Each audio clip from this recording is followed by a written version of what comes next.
I have been in this business a long time. I'm old, and when I began in the Philippines, actually I had worked 2 years in Indonesia in the mid-70s, introducing trawling. Oh my gosh, with a German project. But in the Philippines, I started a postdoctoral career, and I thought. Well, this is all very simple. Fishers reduce the biomass of fish, and if we don't fish, it bounces back. But I then realized, and I saw this throughout the world, both in the developed world and in the developed world, that fishers never reduce the fish. It's always others that do that.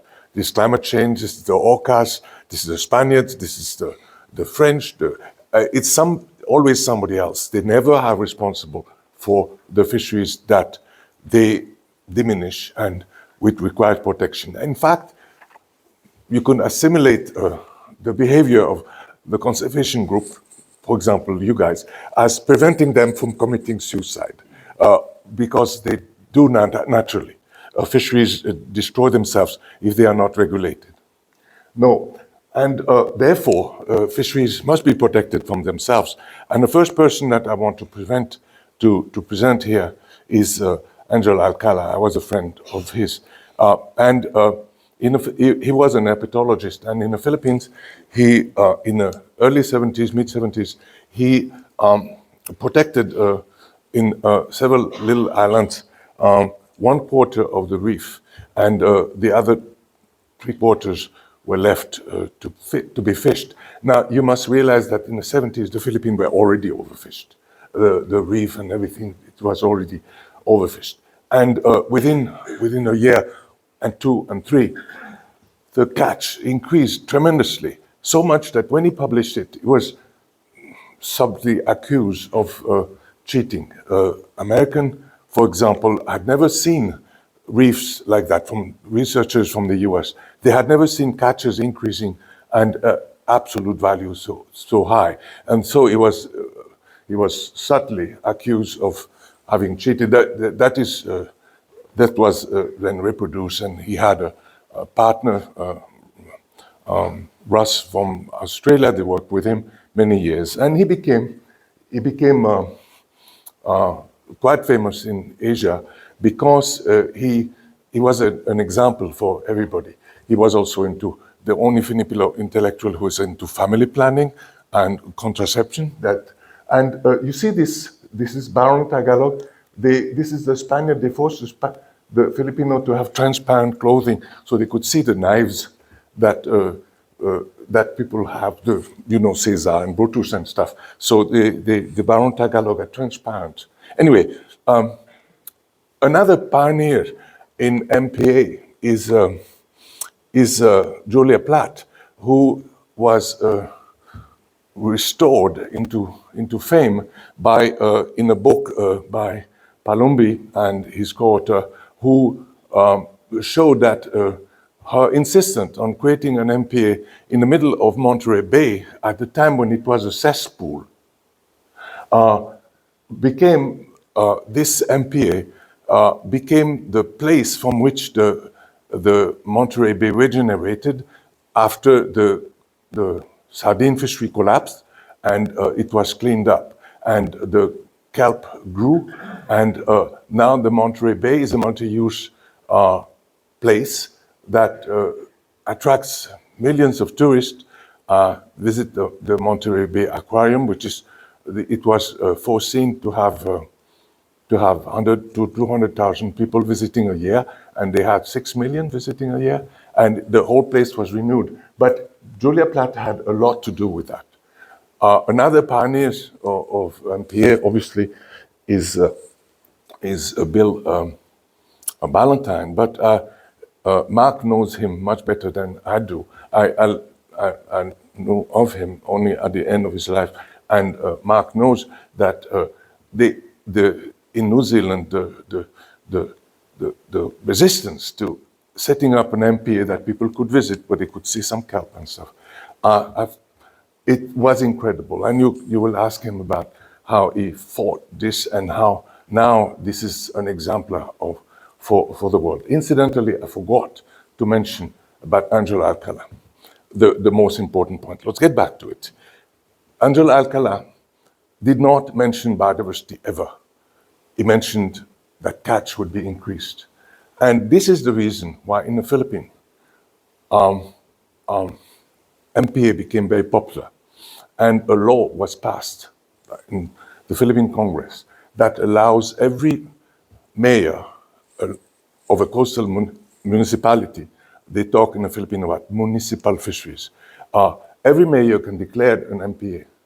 And there are hundreds of MPA. Some of them are not really paper park. Some of them are so successful that they're raided by neighbors, by neighboring municipality. And the relationship of Filipino to MPA is completely different from that in Europe and in North America. It is because Angel Alcala made it something for fishers, and then the biodiversity come. And I think that one reason why in Europe we have only fake MPA is because we have not mentioned, because the public doesn't know what biodiversity is. The public knows very well what small-scale fisheries are. And in fact, they are fooled about what the fishery does, because it's always the big-time fishers, the industrial fisheries, camouflage themselves behind small-scale fisheries, because they know that they have they are viewed more positively. And it is completely silly of us not to have used this and to have allowed biodiversity to be the main reason why we want MPA. Because if we had pushed small-scale fisheries, we would have allies. And we don't have allies most of the time. So we move on. And my work on MPA is always done by a student. And the first of this bright student that I had did the heroic task. The WCMC, the database that is of protected lands and areas, at first had in London, it is a huge thing, but it didn't separate marine protected from land protection. And she heroically went through 5,000 or so atoms, and separated them into MPA and land park. And she created the first database that I know of, international global database of marine protected areas. And this database was called MPA Global, and it was on the website of the Sea Rounders. And one main product of this MPA Global is that we could, using logs and about 10, 20 years of continuous growth, we could estimate the growth rate of MPA designation. And it was about 5% per year. And we could assess, and we did assess. At the time, we had a co-author who was with WWF at the time. We could assess that none of the goals that were planned could be achieved at the rate we were working, 5% per year. And I don't know, this became widely cited, and maybe it is one element of the acceleration of MPA, bigger MPA, because they were all small, and bigger MPA, and later MPA in the open sea. And I had another student from South Africa, and she updated the database and MPA Global, and performed an analysis of how could we reach 30 by 30, or 30% or 20%, and even at the time. And she quickly found out that we couldn't do it without the high seas. And therefore, this links with Rashid's presentation at the beginning of this conference, that the high seas has to be involved in, because otherwise we don't protect enough. Now, one more student, and this is my last PhD student. I still have students, but only MSc because I'm old and I don't want to die in the middle of of the, anyway. So what we did, she and we identified the major MPA in every country in the world. So the one MPA that is the biggest one or the most interesting one or the one representative for each country in the world. And we sent personalized email to 4,000 stakeholders. The email were personalized, that means we went through writing the address and writing the name and if we knew the person's making it very personal. And these personalized email were addressed to scientists, government people, journalists, and NGO personnel. And they were asked one single question. Sometimes you get questionnaires that ask you 200 questions. It will take only 10 minutes. They say it says, and it's not true. And the thing that you do is you press delete, right? But we had a huge return rate. We had 25% return rate. For this kind of things, it's very high. And we simply asked them, in that MPA, which we named, is there no fishing, light fishing, moderate fishing, or very intense fishing? That's all. And we didn't say what is intense, what is light and stuff. We gave no information because when you are in Heathrow, another airport, they ask you, how is the service of this airport? And you're supposed to press button. Now that can be if the toilet were clean, if the food was okay, if the announcement that you hear can be heard, can be anything. People have different criteria. So we deliberately didn't say by what standard should these four answers be provided. And we got, as I said, a very large number of answers. Overall, it was over 1/4, but you can see that the fishers and the journalists did not respond much. Oh, I had forgotten. We have also sent it to journalists. I have a journalist working in my group. She's very good at making a press release, and she has journalists in the entire world. And so we can make them, but they don't respond well. Anyway, so the result were that they were assessed, and actually they were not very different. The NGO personnel was more optimistic.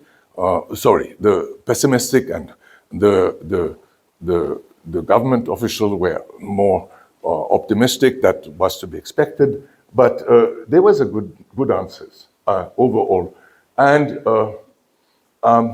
they were as expected with regard to the degree of protection. What is important here is not this stuff, but what is important is that there was a large discrepancy in some MPA between what stakeholders perceived and the status of the MPA. And this allowed us to quantitatively estimate, define what a paper park is. This is simply the difference between the score, the average score that they get from multiple stakeholders, and the score that they get IUCN. And the paper park index is allowed identifying 11 paper parks, but it's not. This is just part of the worst. And this was published in Marine Policy. Now, among my various identity, I'm a French citizen, so I'm authorized to criticize the French government, and I'm starting now. So in France, there is no legal definition of what an MPA is. In other words, you can declare an MPA. The president does that, and it's not it doesn't protect anything except against the Martian. Martian can be dangerous, and therefore we have MPA that protect you against them, but they don't protect you against fishes. So, for example, this one is what France claims to have, metropolitan France, to have this. Somebody showed these pictures, and in reality, the pixels are too small. That is to show that is the real the protection from fishing as defined by IUCN. That we are this is a Trumpian-sized lie.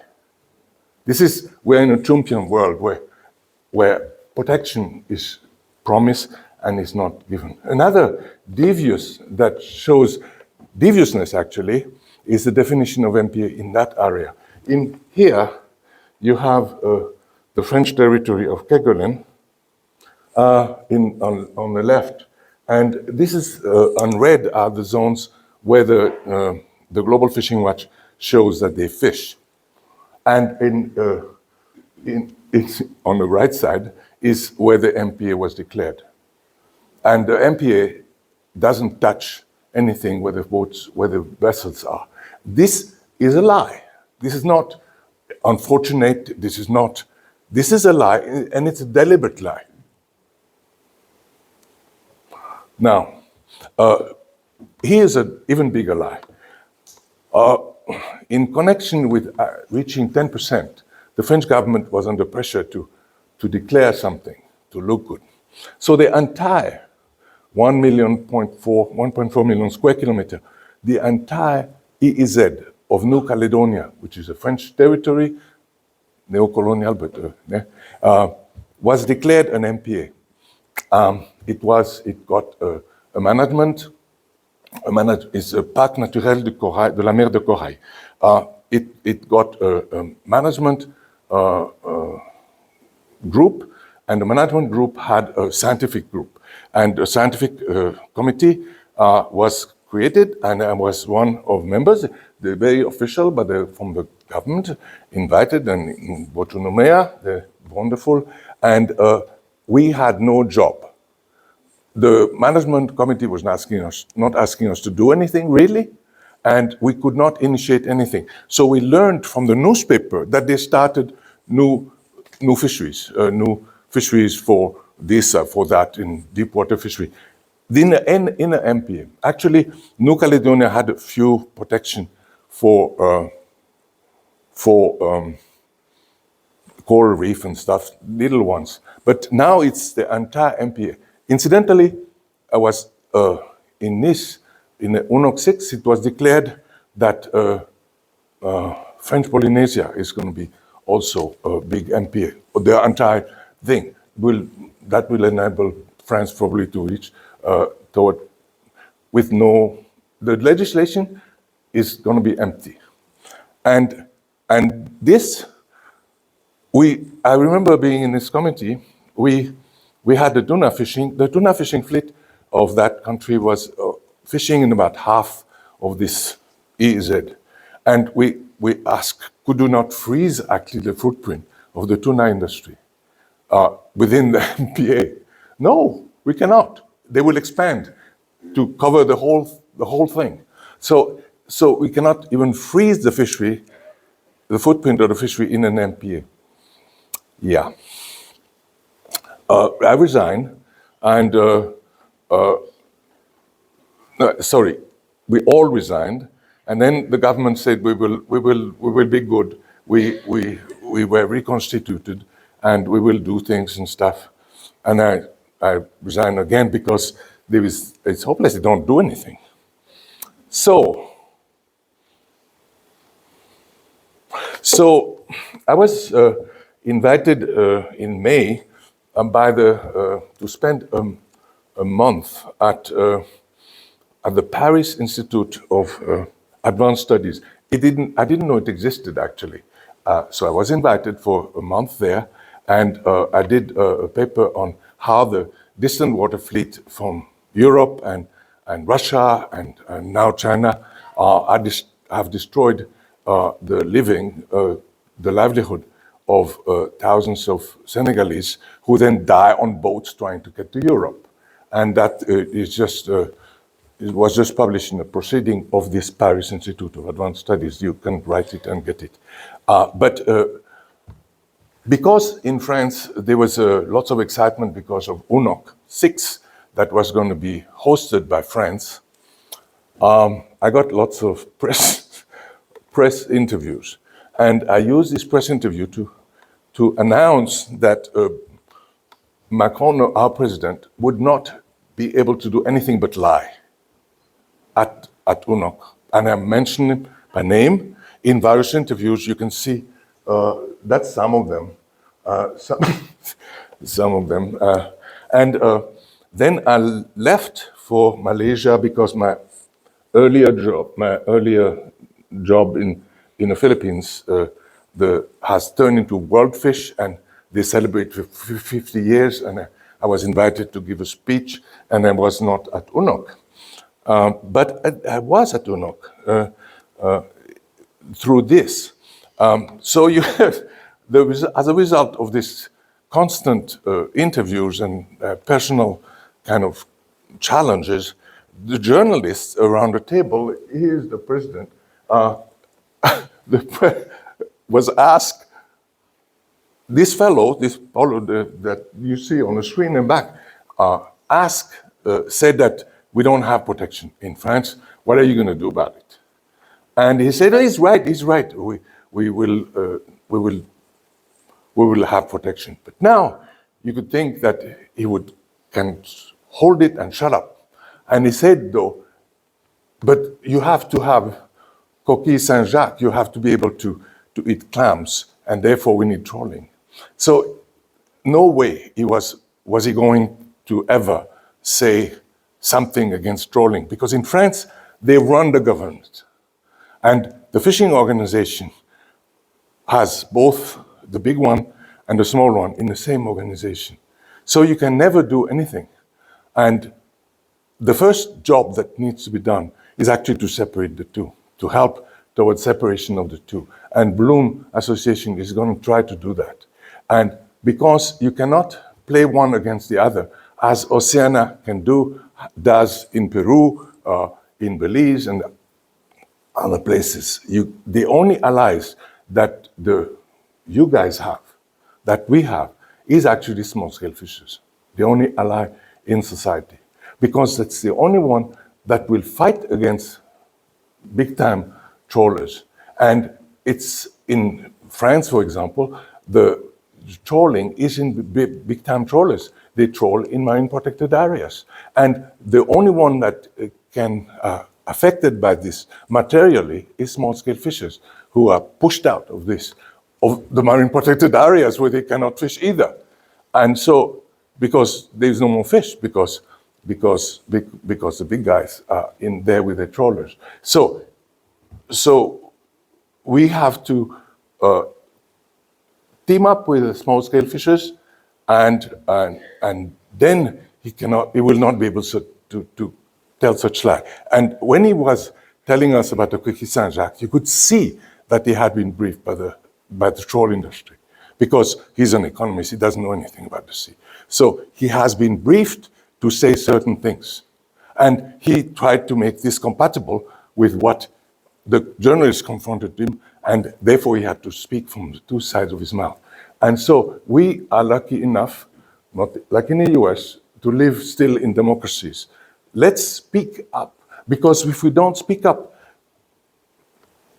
trawling in MPAs will continue, and they are not protecting anything except the Martian. So UNOC 6 has the usual list of things that they're gonna do, and which they are not gonna do. That's quite clear. But if the BBNG is ratified, it is possible to set up MPA without consensus, a majority. And what Rashid told us at the beginning sounds like crazy, it's too far. But actually, if you were in the 60s, there were people in the 60s already, right? And when they dreamt about having EEZ, it was something with the Soviet Union, Japan, and stuff that was unthinkable. And the first South American countries that declared Mar Patrias, a patriotic sea of 400 miles and stuff, they were laughed out and not respected, and this was not going to fly. Well, two decades later, UNCLOS was ratified, and we have EEZs.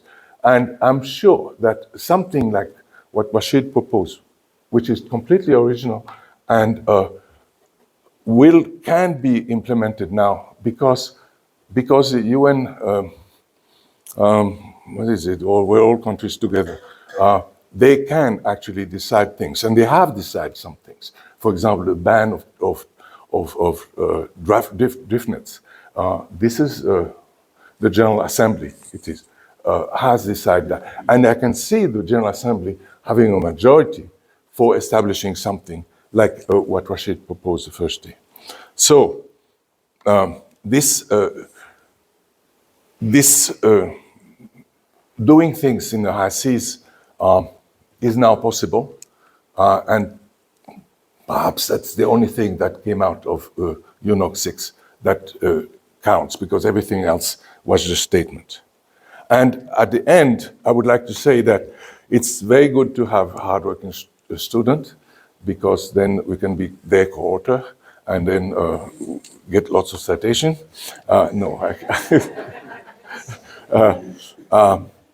And I think this is very, very important that we cease to talk about MPA to the public as saving biodiversity, because it doesn't mean anything to the public at large. When you have 3 kids, 2 jobs, you cannot pay the rent at the end of the month, or you have problems doing so. What the hell is biodiversity going to mean to you? What is it going to mean to you? How do we look when we talk about something that they cannot know? And we want the involvement after 2 jobs and 3 kids? Nah. We have to talk about something that makes sense and that links with something that they know. Anyway, there are people who, like our friend Hilborn and something, who say they don't work, MPA don't work. I think we should not bother with them, because it's stupid. It's stupid, and they are paid industry shells. This is then something that can be mentioned and before we dismiss them. And I think finally that the main point is that we will reach 30%.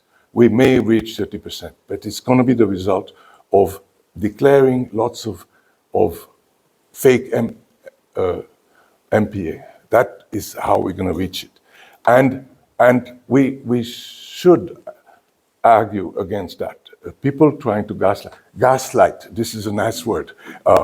See the film about this poor woman who was being gaslighted by her husband?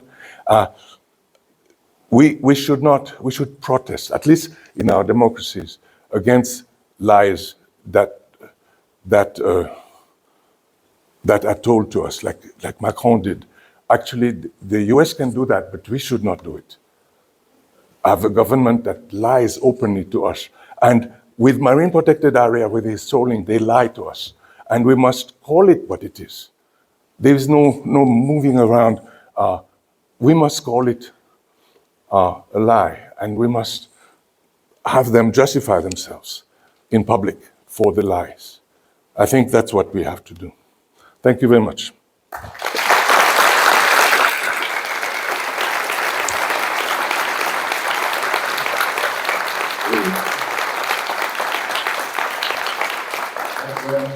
I'm sure there's a couple of questions.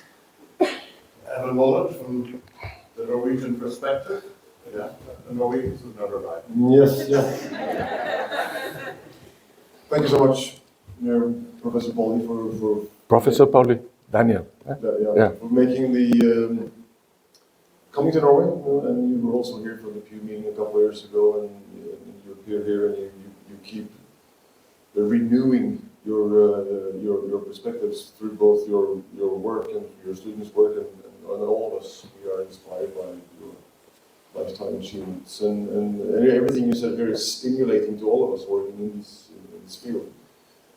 But I have to just say one thing, and that is one concrete message that I'd like to hear your advice on, and that is, so I did write a EU proposal And it's a sister project of Mark's and the other projects here. So it's a beautiful project. I'm really happy to be able to lead it, and it's trying to plug some of the holes in the Habitat Directive based on the best available science. And then there was a passage there in the proposal. It was barriers to implementation, and then I was supposed to use my imagination about these barriers and write something smart, for the reviewers.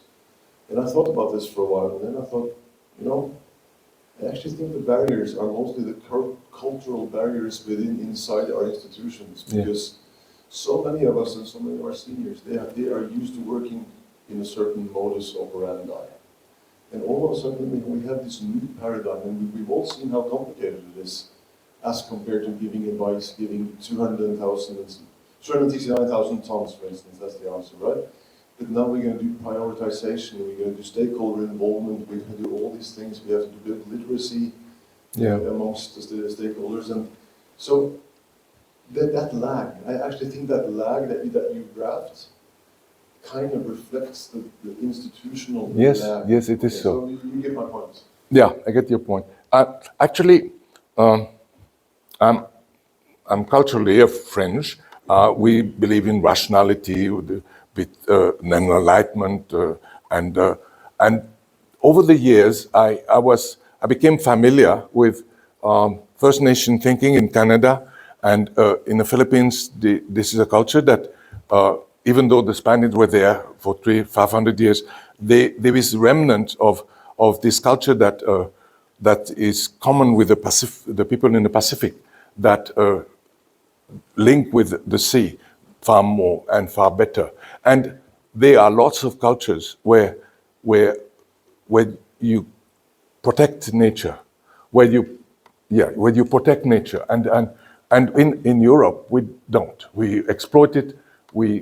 This is, in French we say mettre en valeur, to make value out of it, but as if it didn't have its own worth.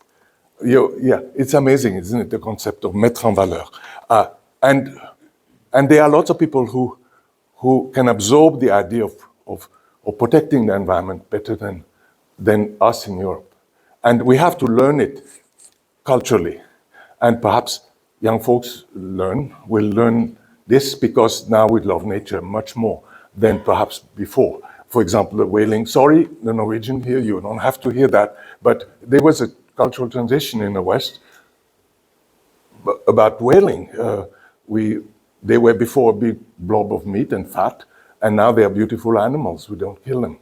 And this transition, this cultural transition, was brought about by films and stuff, but actually indigenous people have this respect for animals, had it all the time. And so we knew we have to connect with that, or renew that, or it can happen through films, that we developed a love for animals that we didn't. Orcas, in the 50s, 60s, the Department of Fisheries had a boat that killed orcas in British Columbia.